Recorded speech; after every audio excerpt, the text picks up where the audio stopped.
Semakin muda usia kita tentunya akan semakin murah juga premi yang harus dibayarkan untuk asuransi jiwa maupun asuransi kesehatan. Sekarang saya jadi lebih mawas diri. Oh aduh iya ini mesti lebih disiplin nih, bener juga. Hitung sampai tahunan nih dapat berapa? Aduh tahun ini duit kemana? Disiplin yang mesti taruh di awal.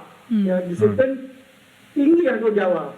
Ya bahwa saya mau saving 30% dalam uang saya yang digunakan untuk tabungan. 30% tabungan, 30% tabungan 30%. Itu yang mesti ditanamkan dari awal. Bala Duit, adakah di antara kalian yang pernah menjadi karyawan atau mungkin saat ini statusnya memang masih menjadi karyawan? Yang enak dari jadi karyawan adalah kita bisa punya penghasilan tetap setiap bulannya dan juga mendapat perlindungan dari perusahaan tempat kita bekerja. Tapi pertanyaannya, apakah manfaat yang kita dapatkan dari perusahaan itu sebenarnya sudah maksimal? Atau jangan-jangan malah di bawah keinginan kita, masih kurang dari harapan kita. Tentunya kita akan membahas secara lebih mendalam topik ini bersama saya Conchita Caroline, hanya di Do It. Tapi pastikan untuk like dulu video ini, share juga ke teman-teman kamu sebanyak-banyaknya supaya kita bisa sama-sama mengedukasi diri dan tidak lupa subscribe ke YouTube channel Manulife Indonesia. Selamat datang di Do It, podcast yang membahas seputar pengelolaan keuangan. Dalam setiap episode, saya akan berbincang dengan bintang tamu yang menarik dan juga para expert yang akan menjawab segala permasalahan finansial. Bersama saya, Conchita Caroline, inilah Do It. Seperti biasa Bala Duit, supaya obrolan kita hari ini lebih menarik, di studio sudah hadir nih bintang tamu kita, seorang komika yang juga merupakan seorang pengajar. Kita sapa dulu bersama-sama Mas Ben Daniel. Apa kabar Mas? Halo Kak Cita, baik. Terima kasih sudah diundang ke Do It. Ya. Sama-sama. Nanti kita ngobrol-ngobrol boleh ya tentang keuangan. Boleh banget dong. Ini agak sensitif tapi nggak apa-apa, kita bikin seru aja. Oke. Supaya bisa mengedukasi Bala Duit yang lagi menyaksikan juga. Dan tidak ketinggalan, saat ini kita sudah terhubung langsung dengan Director and Chief EB dan Syariah Distribution Manulife Indonesia. Kita sapa dulu ya. Apa kabar Bapak Oti atau Pak Karyadi Pranoto? Kabar baik Mbak Gita, apa kabar? Baik juga Pak, ini menarik sekali ya. Apa kabar Mas Ben? Baik Pak Oti, terima kasih. Pembahasan hari ini kayaknya akan seru nih Pak, tentang benefit yang didapatkan seorang karyawan dari perusahaan tempat bekerja. Memang kan kalau kita bicara ada banyak sekali ya. Contohnya ada asuransi, meskipun memang tidak mengcover semuanya. Belum lagi ada bonus-bonus tahunan. Belum lagi kalau dapat gelar best employee, nanti ada lagi bonusnya. Ada bermacam-macam. Kalau dibandingkan dengan freelancer tentunya berbeda. Karena freelancer mengandalkan gaji yang kita dapatkan setiap bulannya aja. Tapi sebenarnya ada kemungkinan nggak sih Pak bahwa benefit atau manfaat yang diberikan perusahaan kepada karyawan itu tidak sepenuhnya sesuai dengan harapan? Pertanyaannya bagus banget Mbak Cita. Ya. Saya mau jawabnya gimana ya? Saya jawabnya dari realitas yang ada gitu lah ya. Betul. Jawabannya dari realitas yang ada. Ya. Jadi saat ini kalau kita cermati ya bahwa setiap karyawan yang bekerja dalam suatu perusahaan, perusahaan harus memberikan basic benefit. Ya. Apa sih basic benefit? Manfaat dasar apa saja yang harus diberikan kepada karyawan si perusahaan tersebut. Yang pasti dan terutama adalah perusahaan harus memberikan yang namanya BPJS. Ya, saya pikir teman-teman di sini semua tahu BPJS ya. BPJS itu ada dua macam tuh. Ada BPJS mengenai tenaga kerja dan satu lagi BPJS kesehatan. Ya, itu wajib diikuti oleh semua karyawan. Ya, dari level yang paling tinggi sampai level yang paling rendah. Kita wajib ikut BPJS ya, dan BPJS kesehatan. Nah, pertanyaannya adalah apakah BPJS TK, BPJS kesehatan itu cukup ya untuk mengcover kebutuhan kita di kemudian hari, untuk mengcover kita kalau kita sakit, contohnya seperti itu ya. Nah, realita yang ada adalah BPJS TK, BPJS tenaga kerja itu hanya mengcover satu, ada yang namanya jaminan pensiun dan tunjangan hari tua. Ya totalnya itu nggak lebih dari 6%. Kita. Ya totalnya nggak lebih dari 6%. Nah pertanyaannya adalah apakah kalau 6% dicadangkan setiap bulan itu bisa mencukupi kebutuhan kita nanti pada saat kita pensiun, gitu ya. Yang pertama itu. Nah, kalau itu mencukupi ya fine, nggak ada isu. Tapi kalau itu tidak mencukupi, kita harus tambahkan. Itu dari BPJS tenaga kerja atau dalam bentuk yang bentuk tabungan atau savings ya. Lain lagi dengan BPJS kesehatan. Gitu ya. BPJS kesehatan adalah manfaat kesehatan yang diterima dari BPJS, tapi kita mesti melalui beberapa fase kan ya. Ada fase tingkat 1, tingkat 2, tingkat lanjutan dan segala macam itu ya. Dan itu kan nggak bisa dilakukan langsung kita masuk ke rawat inap sebelum melewati fase-fase tadi. Pertanyaannya adalah apakah kita ya saat ini ya mau melewati fase-fase tersebut? Mungkin sebagian level dari karyawan yes, nggak ada isu. Tapi mungkin juga di level-level tertentu, masa sih mesti nanti di fase 1 dulu, masa sih mesti masuk 2 dulu, gitu ya. Ada beberapa level yang ingin, gue maunya mendapatkan langsung benefit yang terbaik gitu ya. Nah, kalau benefit yang terbaik, ya mereka bisa pergi ke private insurance. Jadi pertanyaannya adalah, apakah cukup tidak basic benefit ini? Ya tergantung dari si karyawan tersebut tadi. Betul bahwa tadi ada mungkin company sediakan asuransi kesehatan lagi, mungkin juga ada tadi kalau the best employee dapat tambahan, tapi apakah itu semua cukup? Kembali kebutuhannya si customer atau si klien ini, atau si peserta atau si karyawan ini, apakah itu bisa memenuhi semua kebutuhannya dia dalam rangka kebutuhannya dia, dalam rangka mengakomodasi pada saat dia mengalami sakit. Kurang lebih kayak gitu Mbak Cita. Oke, jadi sebenarnya untuk bala duit yang sekarang masih bekerja di perusahaan sebagai karyawan, terus berpikiran kok kayaknya kurang ya ini benefit yang didapat, nggak apa-apa ya, karena memang kembali lagi kepada kebutuhan dari masing-masing orang. Betul. Siapa tahu mungkin masih bisa dikomunikasikan kepada perusahaan tempat kamu bekerja, kemudian dipertimbangkan juga dengan kinerja kamu selama ini dan juga bagaimana pencapaian yang sudah kamu berikan kepada perusahaan. Selalu harus kita tanamkan mindset bahwa semuanya open for discussion untuk kebaikan diri kita sendiri juga. Nah, sekarang kita beralih ke Mas Ben nih. Mas Ben kan bisa dibilang kita freelance ya. Betul. Jadi gaji kita nih sebagai pekerja seni memang tidak tetap. Setiap bulannya bisa berubah-berubah, fluktuatif. Ditambah sebenarnya Mas Ben juga ada mata pencaharian lain. Sambil mengajar juga. Saya juga ngajar bahasa Inggris. Sambil ngajar bahasa Inggris, luar biasa. Sekarang sudah punya asuransi atau belum? Sekarang nih saya cuma pakai BPJS Kesehatan. Oke. Dan saya bayar sendiri karena kalau di perusahaan itu kan dulu dibayarin sama perusahaan. Sekarang ya mesti tanggung sendiri karena saya udah nggak gabung lagi. Betul. Nah, sebenarnya saya ini pengen nanya nih sama Pak Oti, kapan sih waktu yang tepat untuk memulai investasi atau mulai nabung di asuransi kesehatan swasta? Karena sebenarnya saya udah pingin gitu nabung di asuransi kesehatan, tapi kondisi dompet saya tidak sehat-sehat amat gitu. Jadi masih agak takut gitu. Apa ada masukan dari Pak Oti untuk orang dengan penghasilan yang tidak menentu seperti saya begini? Benar, karena biasanya memang stigmanya orang keburu takut ya, Keburu bicara takut, asuransi elit gitu. Elit kan swasta gitu. kesannya. Benar, gimana nih Pak Oti, ada tanggapan nggak? Kalau buat kita-kita yang freelancer, memungkinkan nggak sih punya asuransi yang terjangkau gitu? Ini kan kalau saya lihat kayak Mbak Cita, Mas Ben ini kan generasi milenial ya, Mbak ya. Tahun 80-an semua lah ya. Ya gitu ya. Dan harusnya memulai dari sekarang adalah hal yang tepat. Kenapa? Karena kalau kita bicara asuransi kesehatan, bicara asuransi jiwa gitu ya, semakin lama kita menunda untuk ikut serta dalam program tersebut, semakin besar juga premi yang harus kita bayarkan, gitu ya. Nah, jadi semakin muda usia kita, tentunya akan semakin murah juga premi yang harus dibayarkan untuk asuransi jiwa maupun asuransi kesehatan. Mengenai besarnya premi yang dibayarkan itu tergantung kepada kita punya keinginan. Ya, mau di kelas kamar berapa, kita mau dirawat, gitu ya, benefitnya mau seperti apa, benefitnya itu kembali tergantung kita. Kita yang bisa tentukan, mungkin dengan saat ini saya punya budget X rupiah, saya hanya bisa menikmati private insurance untuk sekian benefit, ya. Tapi, ya, apakah yang perlu diomongin dengan si penjual nanti, apakah kalau income saya sudah naik, nanti saya bisa sesuaikan lagi benefit saya di kemudian hari, ya. Itu mungkin yang harus dikatakan.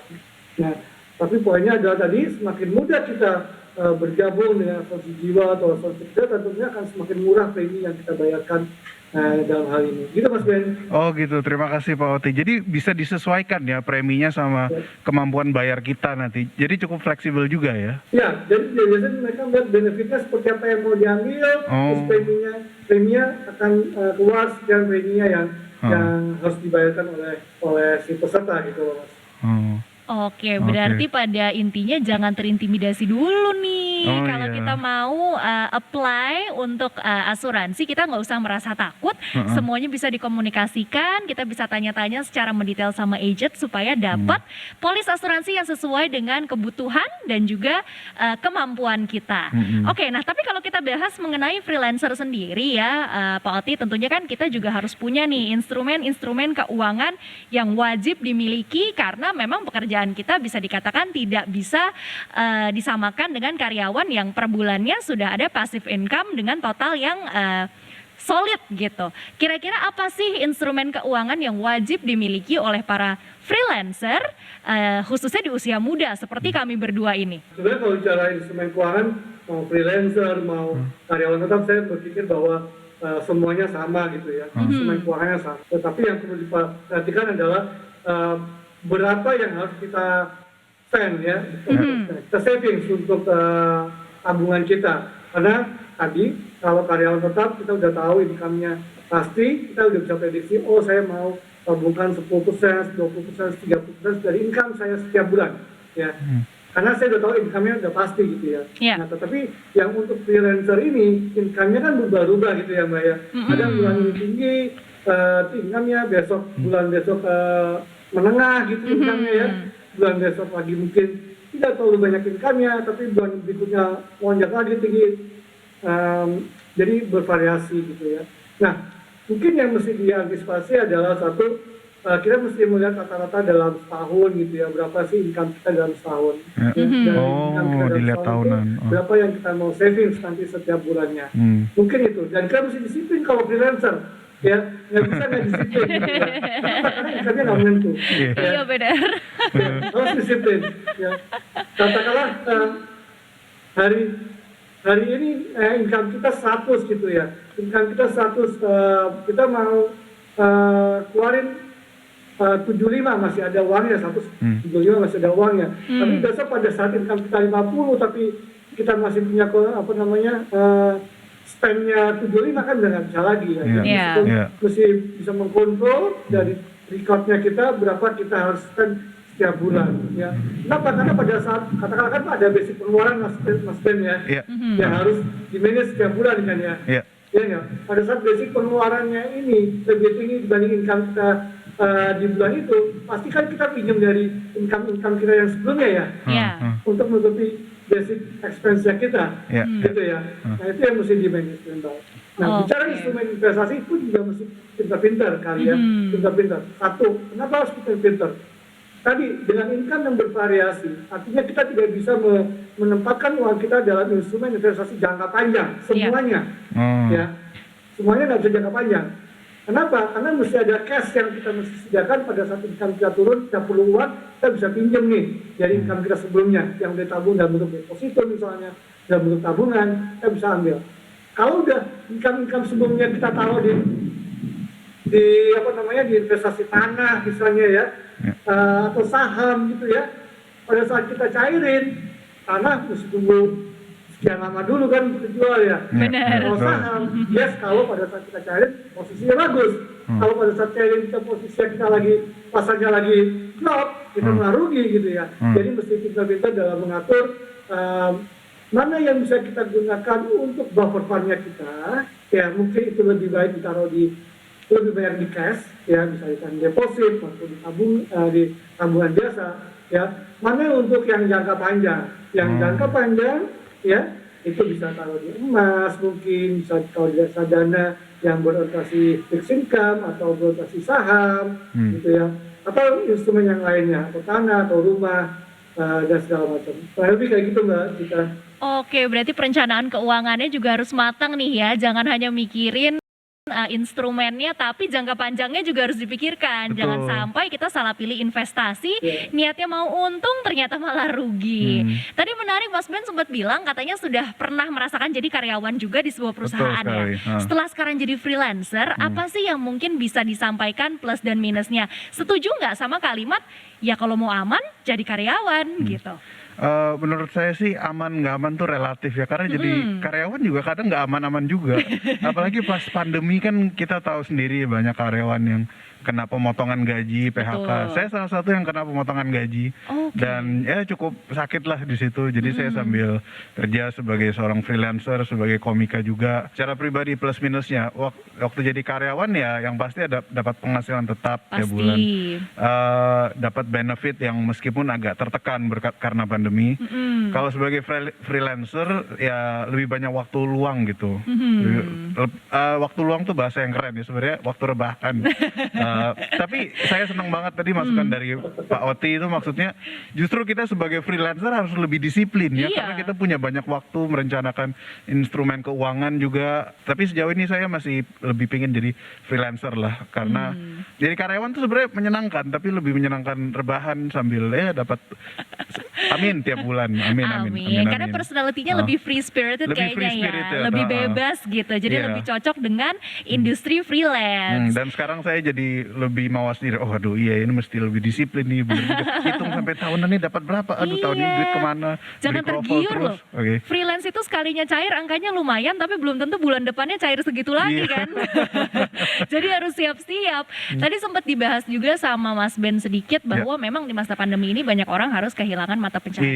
Iya, Ada itu. yang masih beruntung hanya dengan pengurangan gaji, tapi ada juga yang langsung diberhentikan Iya. secara terpaksa sebelah pihak. Nah, tadi sudah sempat dibahas juga Pak Oti bahwa memang di masa pandemi ini banyak orang yang harus kehilangan lapangan pekerjaan. Syukur-syukur kalau hanya pemotongan gaji ya, Iya. tapi kan ada juga yang langsung diberhentikan secara paksa sebelah pihak. Apa sih yang mungkin kita harus persiapkan begitu ya Pak untuk jaga-jaga kalau tiba-tiba suatu saat nanti amit-amit kita ada di posisi yang sama, kehilangan pekerjaan secara mendadak.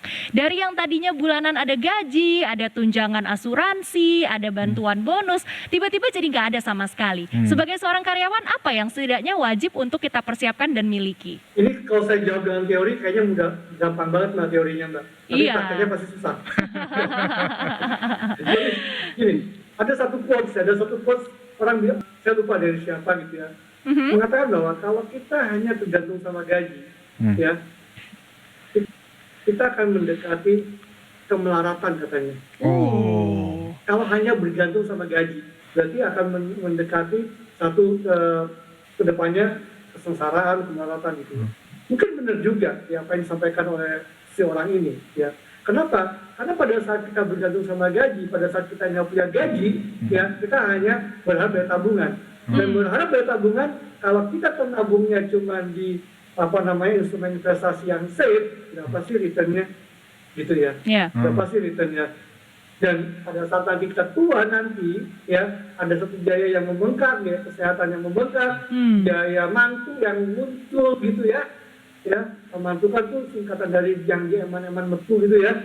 Orang Jawa bilang, saya keluar gitu ya. Kalau yang keluar, berarti uang kan habis kan? Ya nggak? Iya. Ya. So, artinya apa sih dari quote tadi, bahwa kita mesti mempersiapkan sesuatu yang menjadi income kita di luar gaji kita kan? Ya, ya. Jadi saran saya sih sebenarnya buat para pegawai karyawan gitu ya. Makanya saya bilang tadi di awal, teorinya gampang tapi makin susah. Gitu ya. Kita harus sudah mulai berpikir.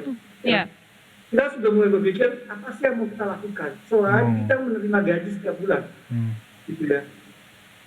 Ya, gaji setiap bulan bisa dijadikan sebagai modal kita. Ya, modal kita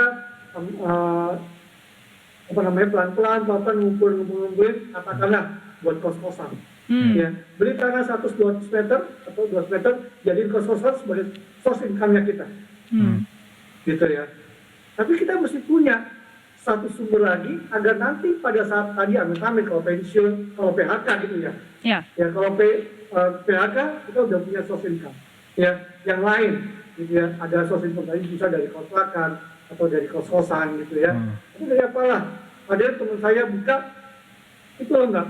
Tahu nggak yang lagi rame tuh di media sosial, cendol, modalnya nggak sampai 5 juta.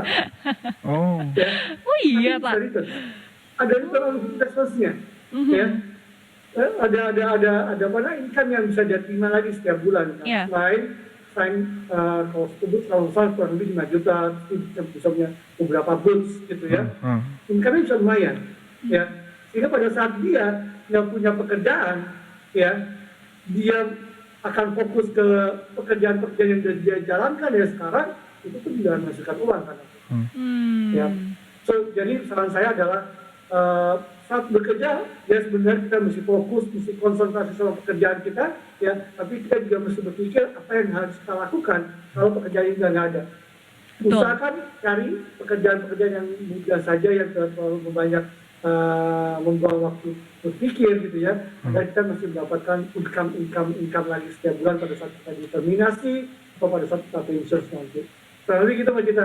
Oke, berarti untuk para karyawan nih mungkin pesan yang didapatkan adalah kalau kita menjadi karyawan, gaji itu jangan dianggap sebagai tujuan akhir, Iya, betul. melainkan modal untuk nantinya kita putar kembali bagaimana caranya kita bisa mendapatkan income dari gaji yang kita miliki. Betul Gitu. sekali. Jadi harus digandakan kembali nih. Tapi gandakannya jangan ditaruh di bawah kursi nanti tiba-tiba jadi banyak ya uangnya.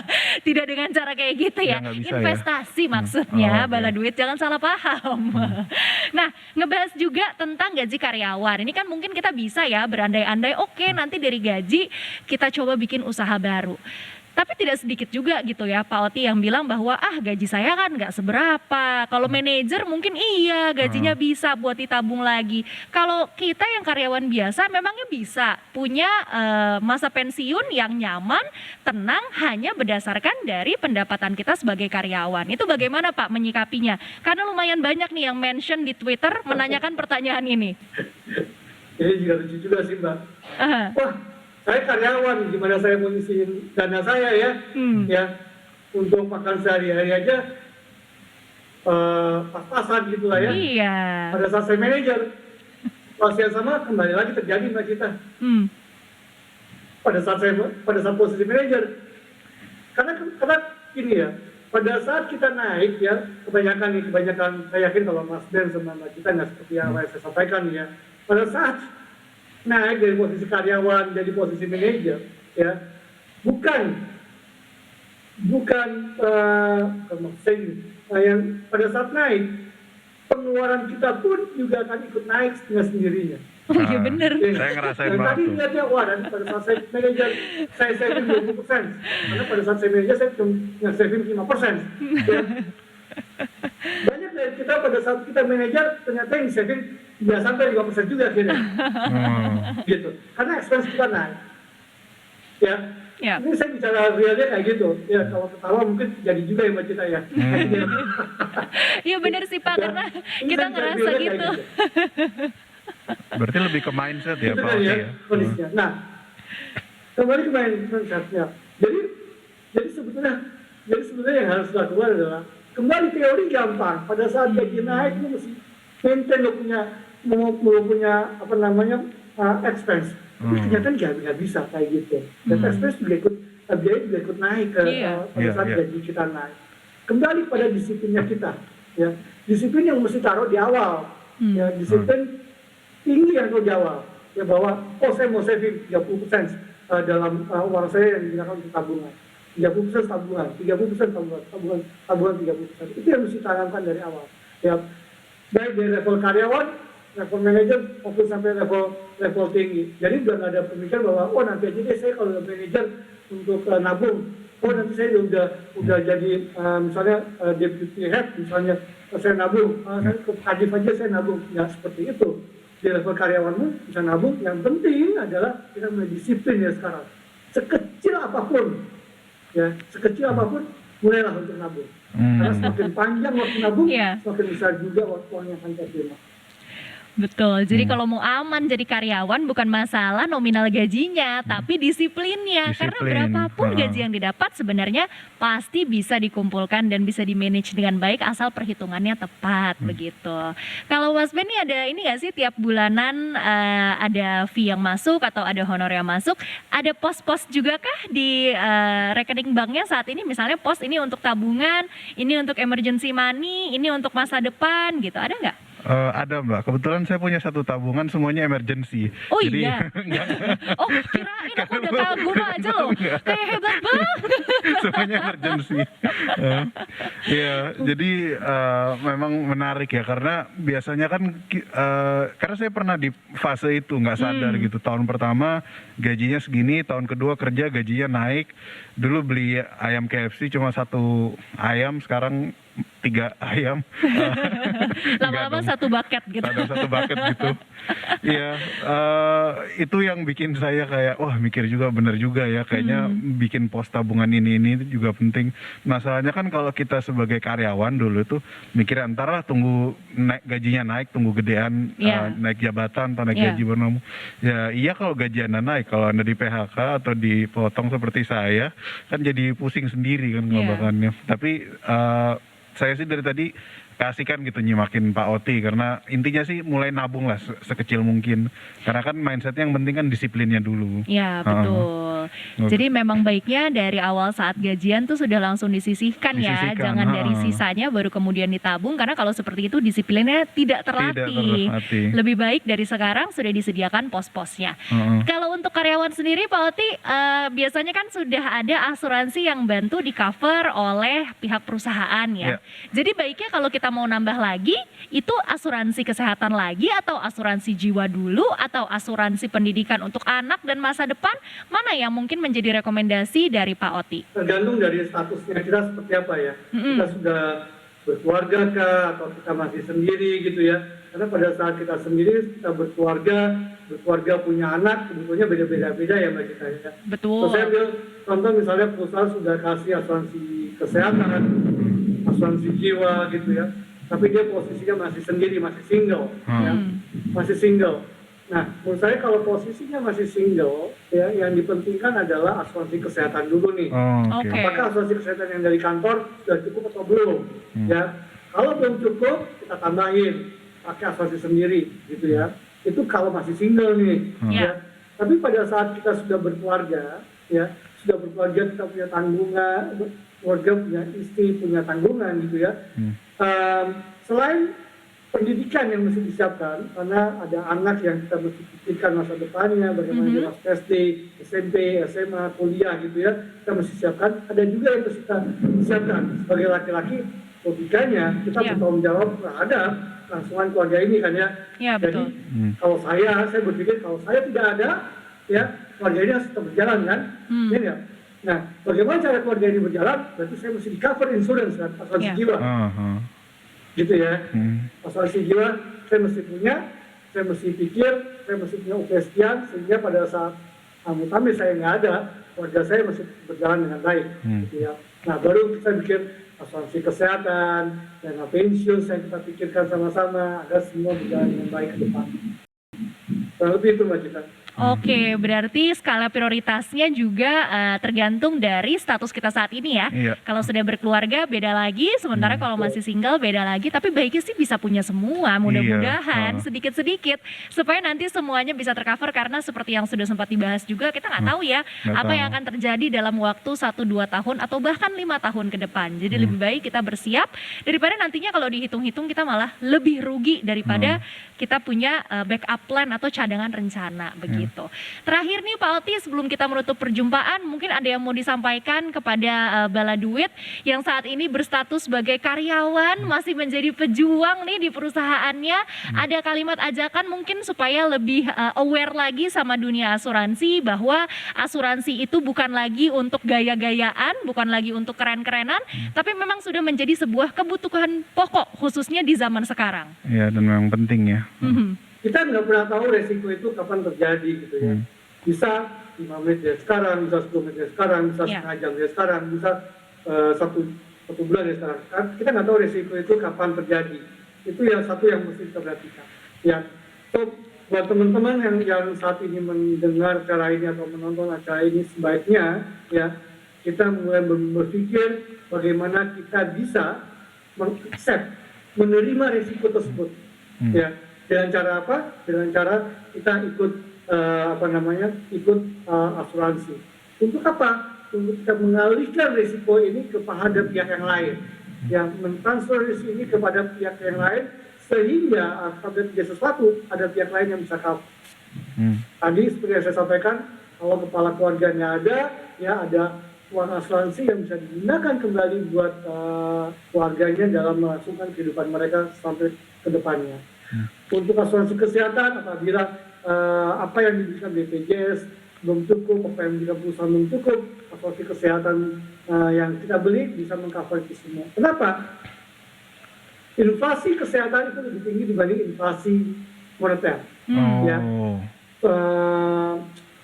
Kurang lebih inflasi kesehatan itu berkisar antara 12 sampai 14% setiap tahunnya. Sedangkan inflasi kita 3-4%. Artinya apa? Biaya kesehatan jauh lebih tinggi dibanding inflasi kita.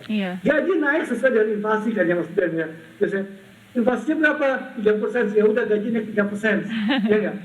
Kesehatan naiknya jauh, 14%. Ya. So, jadi penting banget kita untuk mengcover diri kita dengan asuransi kesehatan menurut saya, karena inflasinya cukup tinggi ya. Yang disiapkan kantor kurang, kita nombokinnya banyak, percuma kita nabung uang banyak-banyak, akhirnya habis untuk untuk membayar selisihnya karena nggak di cover sama kantor. Jadi beli asuransi kesehatan adalah satu hal yang ya. Dana pensiun merupakan satu hal yang juga harus disiapkan untuk masa tuanya kita. Semakin panjang durasi kita nabung, semakin besar juga uang yang kita terima, gitu. Ya. Tapi dari itu semua yang penting adalah mulailah berdisiplin untuk menyisihkan sebagian income kita diberikan untuk beli asuransi, ya. Dan juga yang kedua yang penting juga adalah kembali ya coba mulai berpikir mencari source income yang lain, ya, agar nanti pada suatu saat apabila kita pensiun, ya kita di PHK, kita masih bisa mempunyai source income yang lain. Betul. Itu sih Mbak. Baik, terima kasih Pak Oti. Sekarang kita dengarkan nih dari Mas Ben ya. Kalau Mas Ben kan sama ya kayak aku sebagai freelancer juga. Setelah kita ngobrol-ngobrol panjang lebar kali ini mengenai betapa pentingnya asuransi, perencanaan keuangan, ada yang mau disampaikankah ke Bala Duit? Mungkin bisa mengubah pikiran Bala Duit nih yang sekarang sebagai freelancer masih agak sulit ya disiplinnya gitu. Iya, jadi buat teman-teman yang teman Bala Duit ya namanya. Teman-teman Bala Duit, mungkin waktu kita sekarang masih umur 20-an gitu, yang dengar tuh ngerasa kayak superior gitu, super power gitu. Padahal justru ini momen yang tepat untuk gabung asuransi kesehatan. Karena kita nggak tahu kan kapan resiko terjadi, dan kita juga mesti siapin planning ke depannya, apalagi kalau lagi single gitu. Apalagi kalau lagi single, saya lagi single, kalau ada temannya Kak Cita, bukan itu intinya, tolong ini jangan nanti ada hotline nggak di bawahnya? Ada hotline @bendanio. Jadi ya intinya mulailah nabung dan siapkan perencanaan kalian dari sekarang. Kalau kalian punya gaji, apalagi kalau freelancer seperti saya, mesti lebih lebih disiplin lagi untuk persiapannya. Paling itu aja dari saya. Oke, terima kasih Mas Ben. Terima kasih Kak Cita. Terima kasih juga sekali lagi Pak Oti masukan-masukannya. Ini semoga bisa diterima dengan baik ya dengan teman-teman Bala Duit. Jadi kita ke depannya bisa lebih matang dalam perencanaan, karena kuncinya hanya satu, disiplin. Hanya dengan disiplin kita bisa aman jadi karyawan dan moncer jadi freelancer ya. Tidak terasa nih Bala Duit, kita sudah sampai di penghujung acara. Sudah waktunya saya pamit undur diri, tapi jangan lupa dong buat yang belum subscribe ke YouTube channel Manulife Indonesia, di subscribe dulu sekarang, share juga video ini sebanyak-banyaknya ke teman-teman kamu supaya kita bisa belajar bersama-sama, like juga videonya, dan kalau mau dapat tips-tips seputar finansial, perencanaan keuangan, silahkan langsung kunjungi website Manulife Indonesia. Buat yang mau request topik atau bintang tamu juga boleh banget, kirimkan saja request kamu ke Instagram dan Twitter kami @duit_metro_tv. Sekali lagi @duit_metro_tv. Saya Coach Caroline pamit, sampai jumpa. Dipersembahkan oleh